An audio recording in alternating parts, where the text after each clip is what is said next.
Allah deƴƴu dey taw deƴƴu taw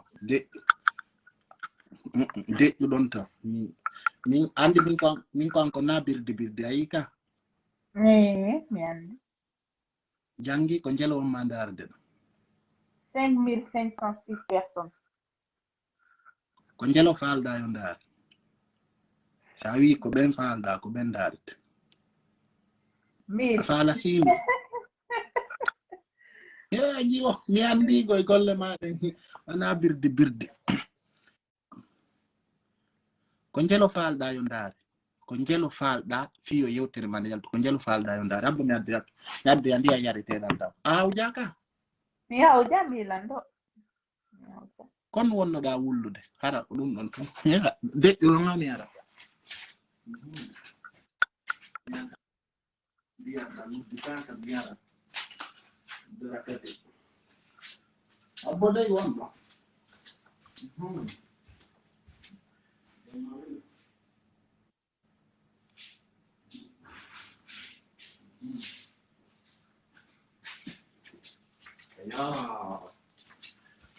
hakkude ara tension on liɓa langa voilà yo jarama an jarama ɗon e jam jantu anan sawa alhamdulillah konto e kamen lagine ko leelu ma mi jeeya leelu ma juntu leelu ma juntu on to e juntu inete laaɓa ɗon laaɓa e so konto janduɗa min ko Côte d'Ivoire mi heɓa ha mi heɓi 12 ans après mi yehi Dakar mi woni ton ha mi waɗi 9 ans Dakar mi anda 8 ans ko to mi jangi ko to mi jangi kadi ko Sénégal janguɗa ne Sénégal awa an binga walla ma ɗo goɗɗo kede oɗo ko hombo ne ko min ko anni ko min sobe ko anni fayta non ko min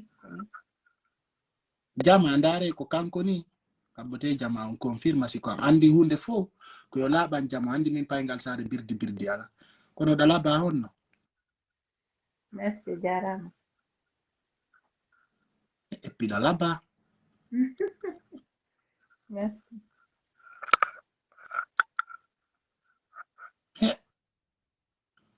kono fi on atawno mi landorta ma ɗum kono acciyaɓe timma 7000 personnes mi ndara si mi wawate landade nan hara jama humpitoto normal quoi awa sallude kono mi ndarirma wo mi ngari makin kono ko photo ma on takkida kon andandanalan e ɗum andi Allah ko muyi kon ko non on tigi ko ma accepta ko non piiji mi yara en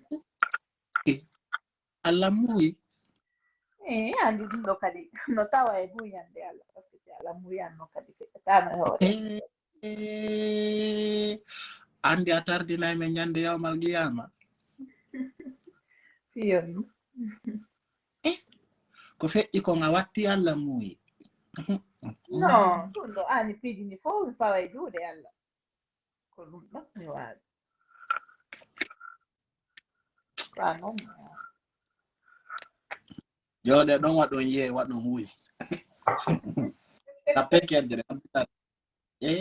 yoɓe accu andi min si mi décidi ay to wi ko ma mi wallete hakkunde yalla wallete ha yiya joni laɓana jama o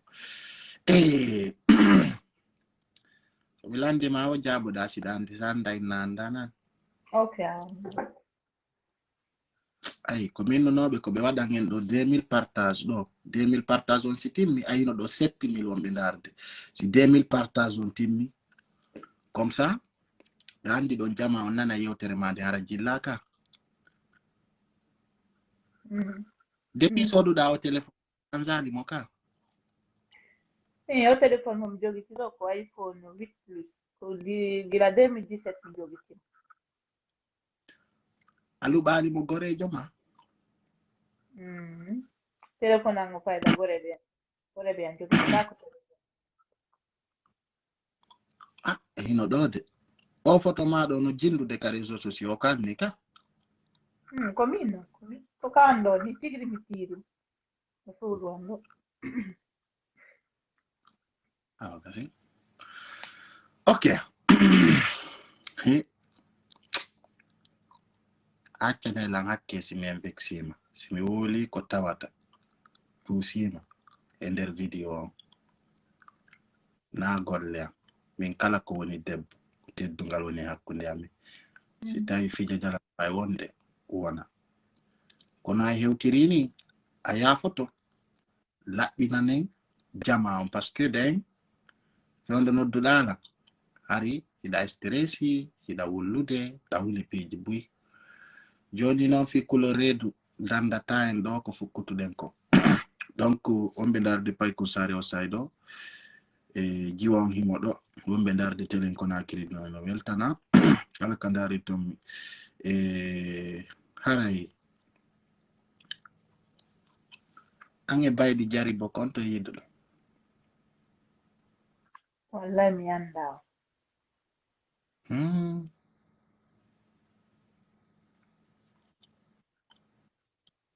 hakkunde mi anda hakkunde Allah mi anda mo mi koye nande fi makko ko probléme ɗo yalti mi andi ministre jogo inneteɗo baydi aribo no lagini mi anda lagini mi waɗami lagini ko mi yehi lagine ko gila 2010 mi wayri lagine ɗum kadi ko juntu mi yewno mi anda Conakry ko an juntu ɗon mi waɗi 3 mois lanni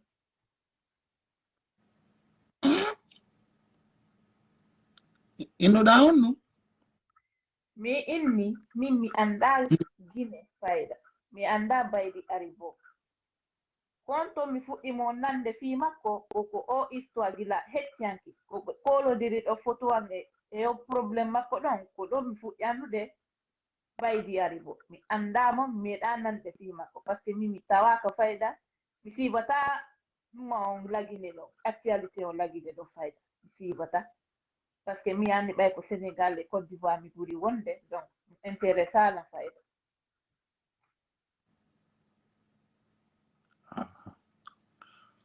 ok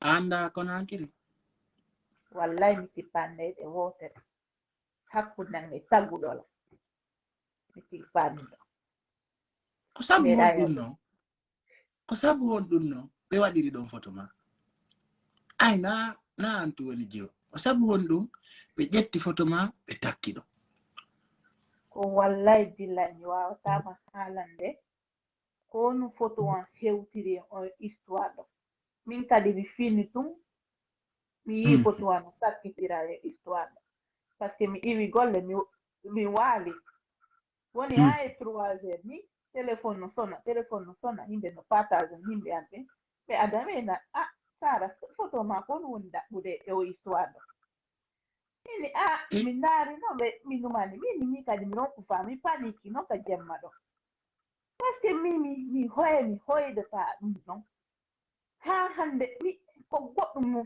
ko feƴata e nder hoore billahi wallahi mi anda fi ɗum ɗon mi politique lagide tan mi tawaka mi anda ɓe wonɓe ton few wallahi billahi si mi lamari ɓiɓɓe goy ko ɗum waɗi so yahi han joni lan liitude ko fi ɓiɓɓe amen mi woni liitude faami faalaka par ce que mi neyiraka siga ɗi piiji ɗo mawɓe amen ko yimɓe respectieɓe famille ango ɓe hey mi neyiraka e siga ɗi piiji ɗon en fait ko ɗum waɗi komi tawi ɗon mi ko miɓe yahani photo angon ɓe kooli ɗon momango kirɗanno sa par ce que ɓe mini ɓeɗo ɓe ronku photo goɗɗo sinami ha no ari no kirrala mi ari no tuusudelan nder moment par ce que ko piyon ko tawata mi anda fimu ko wallahi billahi mi anda fimu hande mi anda fimu jango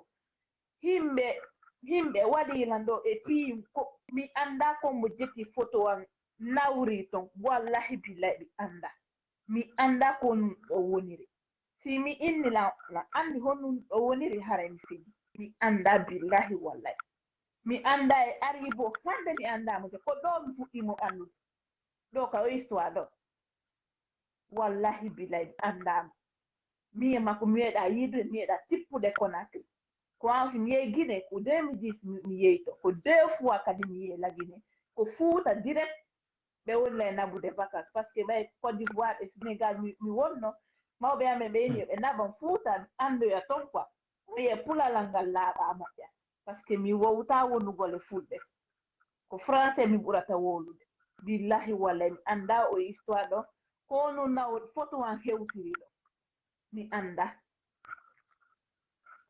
ko normal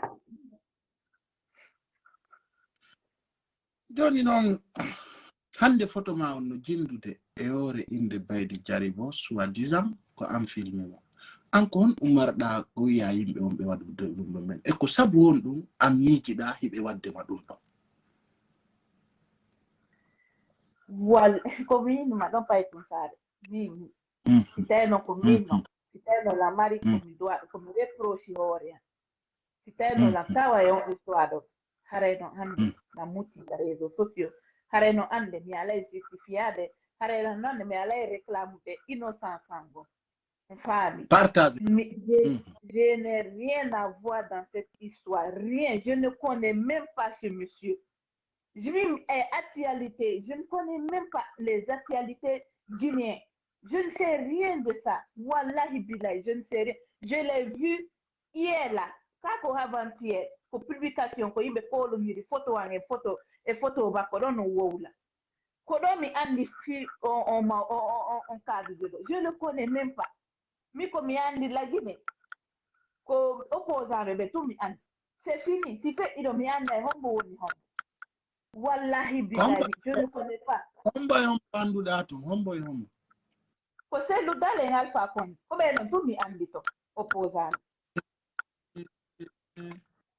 go sellu dale e Alpha Condé ko ɓenno tun annduɗa ko ɓe mi andi opposant e numa o mi andi ɗo Alpha Condé no laamino laandi ko mi andi kadi oya Dumbuya ittimo ko ɗum ɗon ko yerɗum noon mi andi fii lagine par ce que mi waɗani lagine ha hande mi yahani Conakry je ne connais rien là-bas rien wallahi billahi hay mi wowlata pulano ay nani pulalal ngal ka mi e ivoirien Côte d'Ivoire parli ko français o yimɓe ɓe ya parle ko français je parle même pas bien le pulaar déjà je parle pas bien le pulaar wallahi billahi je sais mais je parle même pas le milieu où il y a beaucoup de peuples parce que mi fayda ɗo France ɗo ko goto tum mi jindata ɗo fayda gorejo an goto mi yahata haadu mi yahata mi yahata nde nabo je ne vais nulle part parce que mi anda ko no waɗi noon tigi préféré wonugol ka koye mais mi wallay o histoire ɗo ɓe meela e mutu mi anda noon kombo miiƴanilan ko acte ɗo ko tuunigola il veut gâcher mon nom il veut gâcher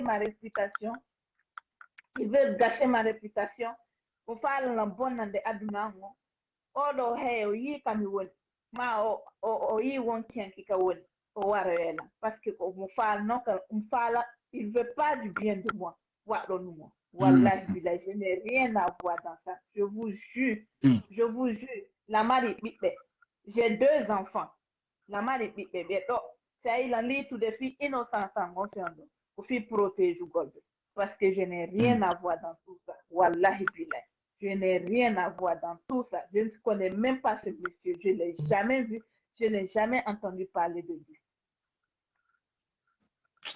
tawullo arrête de pleurer andi min ga wulletake de ɗo juste non mi alay wullude mi gañoto ɗum woni mi alay wullude na minen ga wulletake andi minen ɓerɗe ɗen no woyi ha joni noon andi ko sekki me ti resla joni noon ɓe yimɓe wonɓe ma yennude wiya kono woni bonnude e fifu rewɓe fulɓe ɓen aujourd'hui il y a des gens qui insultent je vois les commentaires et encore nous marda ko la fi ɗum noon parce que aujourd'hui ti ɓe toñe quoi min faami marɓe ɓen hakkille ga famille parce que fewndo ni 9000 et quelques personnes darudema ɗo andi ɗum ɗo ana sama kala encore nous marda ko yewta fi mum non mi komi wawi haalande par himɓe yiw information ni ko Facebook ma ko réseaux sociaux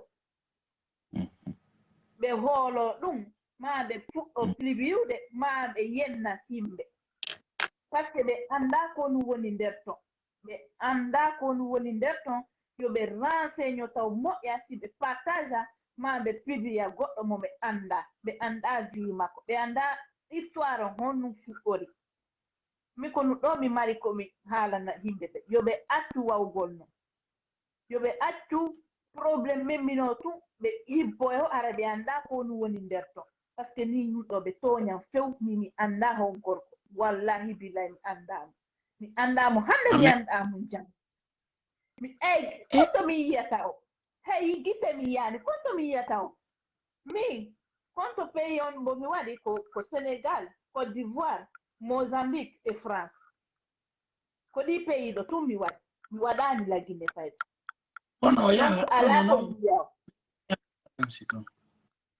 ha o yahay France wonde mi annda fi ɗum foy par ce que mi yata e politique ɗo kala ko moɓodire fi politique ɗo mi yata fayda mi ya Allah on tanno j'ai même pas le temps pour ça par ce que si mi yehi ɗo golle mi arela ronki si mi yati ɗo ko walagol ma finira ma defugol ñaama defano pipo paytonke je n'ai rien à voir dans ça iɗa mari kadi fayɓe ne ila mari pay koye ɗiɗo na wondi e maɓɓe ɗo je vis avec mes 2 enfants si vous voyez que je lutte pour mon innocence ko fi maɓɓe quoi parce que muusudela lan toña e hoore piyum ko mi annda mi hoydata fi mi fini bimbi mi tawi photo ano waɗa ɗo min kadi mi ronku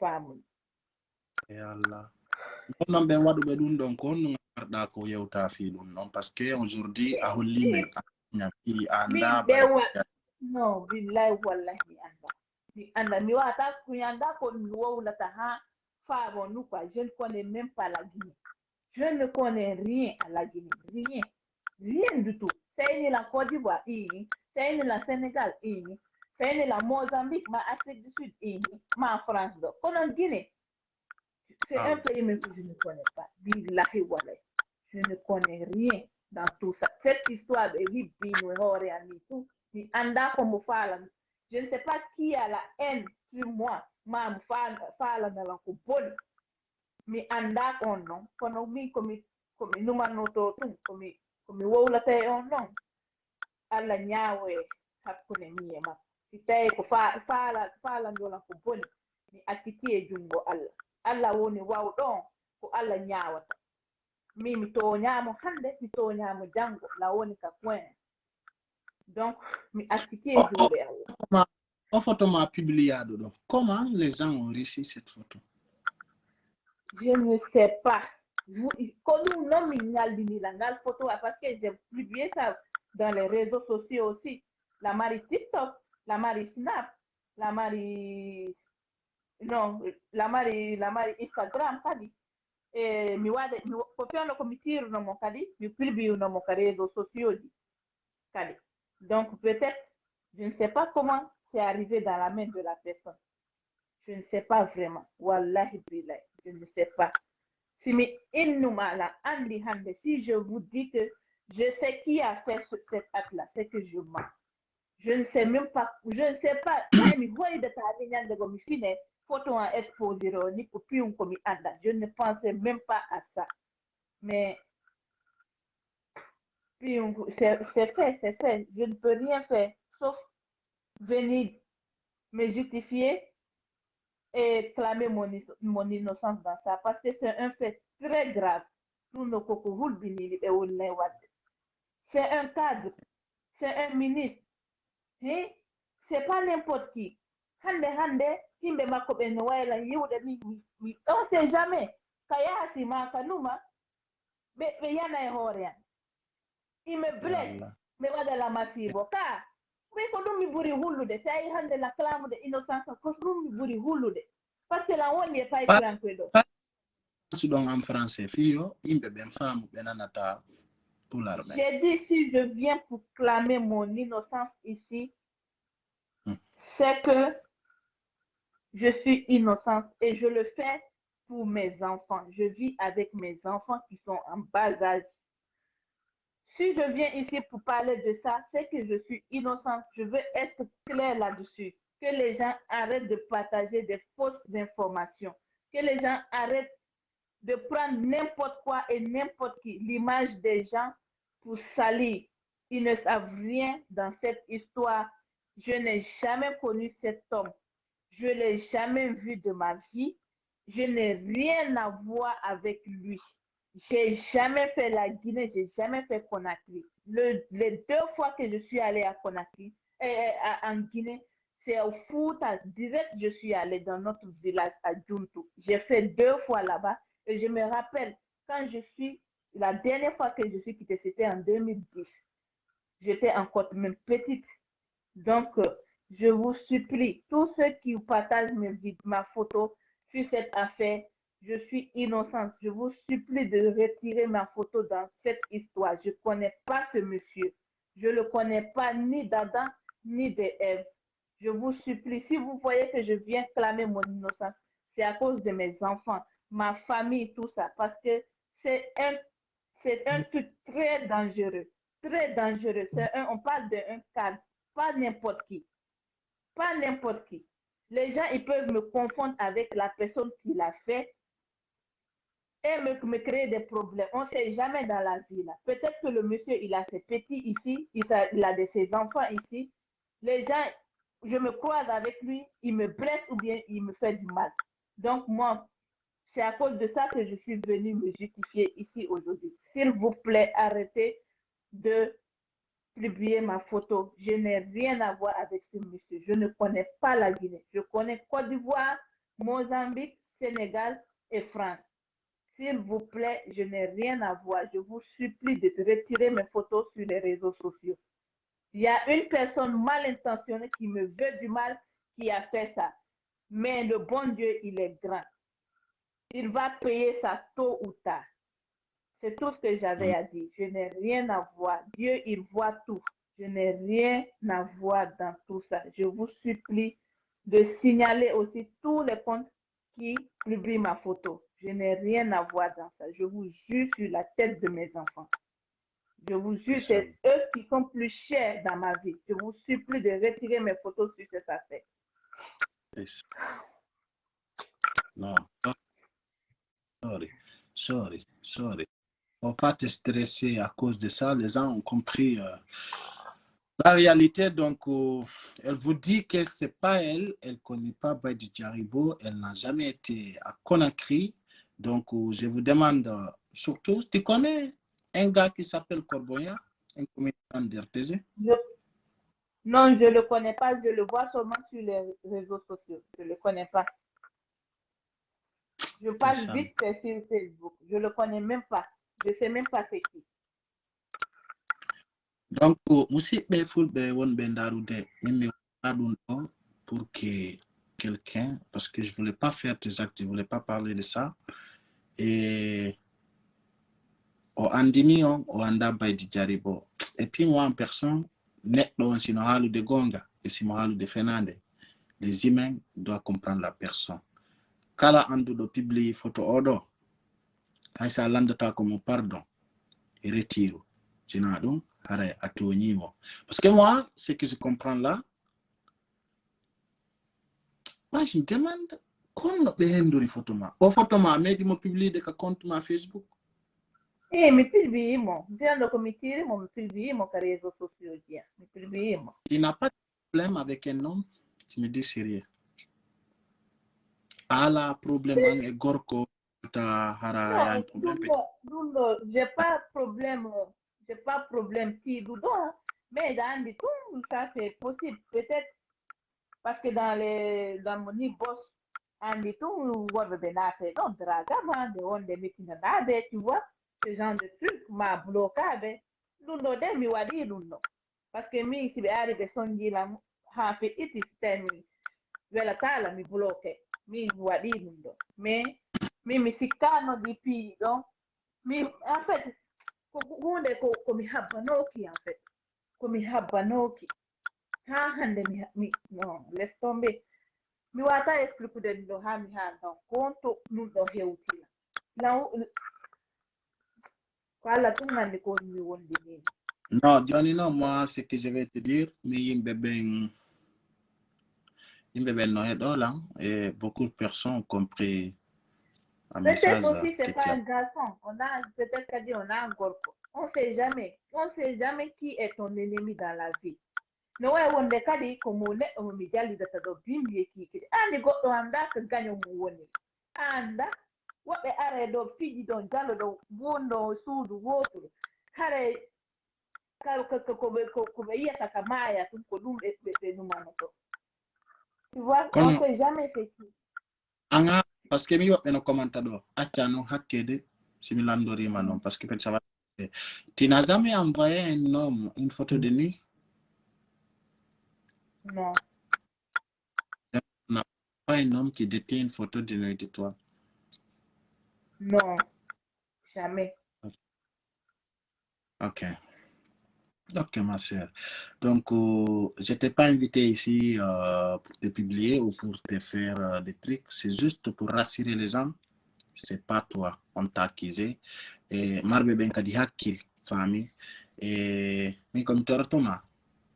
Wata ƴettuɗum ɗo waɗa ko hoore ma mo bonna hula fami ka min mi wulagoy ko woni tum mi ko pay ko an koye mi ɓuri numanade par ce que mi falaka goɗɗum heɓalan ɗo mi yalta ɗo goɗɗum heɓala masibo e hoore fenade pay ko an koye andi ko fi maɓɓe tum mi woni numanade kala ko mi nawri affaire ko fi maɓɓe tum mi woni analyse de hande si goɗɗum heɓilan ɗo ko ɗum ɓe numanoto ko mi ɓe hooli ko min ko ɗum ko ɓe mi andi mi bona mais si mi analyse de côté goo kadi c'est très dangereux parce que on sait jamais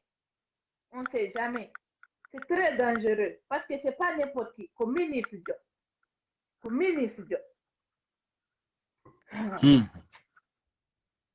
si quand waɗuno ɗum noon est ce que comment tu seras aujourd'hui? Je peux jamais faire ça. Jamais. Je peux jamais mis la woni compte ko goɗɗo humilité et réseaux sociaux mawɓe amen ni rala siga ɗi piiɗi ɗo mi wawata je suis pas capable de faire mi ala ɗemɓerde noon waɗugo humiligo ni goɗɗo jamais de la vie hey siko gagnant pire gagnant mi waɗatamo mi yelanaki hay goto siga mi o wirte min ɗo jamais de la vie je peux jamais faire ça jamais de la vie hey siko honno on tigi waɗila mi wawata wirtude ni goɗɗo baba himɓe soro himɓe non lawa kuba ni kadi komi nenejo si ɓiɗɗo a waɗama ɗum ɗo mi sikki tu mi waloto mi warto billahi wallahi mi wawata wadde ɗum ɗo banni adam annon o debbo waɗuɗo ɗum ɗo to attile qualifie comment? mi anda de kombo waɗimo wallahi billahi mi wawata accuse hay goto par ce que min mbiɗa andi tigi tigi accuse ɗe no muusi mi wawata accuse hay goto mi wawata inde ko gorko waɗi mi wawata inde ko debbo waɗi mi ala on preuve ɗo mi toñata hay goto mi anda hombo waɗi vidéo mawɗon ka yaasi billahi wallahi ɗum ɗo ko mawɗon e dion e Allah andi ko an ɗo mi wawi wolude mi anda mi wawata toñude hay goto mi anda kono vidéo ji makko ni hewtiri ka réseau sociaux mi ko mi andi tum je suis innocente yoɓe ittu photoji andi yoɓe ittu innande e ɗum ɗon wallahi billahi fus mi anda en fus je ne sais rien de ça. Donc, on a compris ton message. On met 1-2 minutes de Baïdi Jaribo. On s'est vu aujourd'hui, on a dîné ensemble. Et on s'est rencontrés à Dubaï. J'ai parlé avec sa fille. Donc,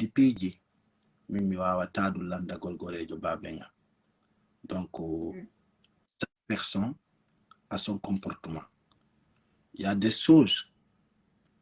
Mi wawata landade Baïdi Jaribo ko feƴƴini hakkunde makko e debbo parce que mi wawata landade ɗum babenga donc l'humain même si pas mais ils sont faits mi wawi wano Baïdi Jaribo ko honno ɗum feƴƴiri moi je peux le demander ça j'ai quelle méthode et acce naɓon hoore mon ka hewtuɗon ɗon.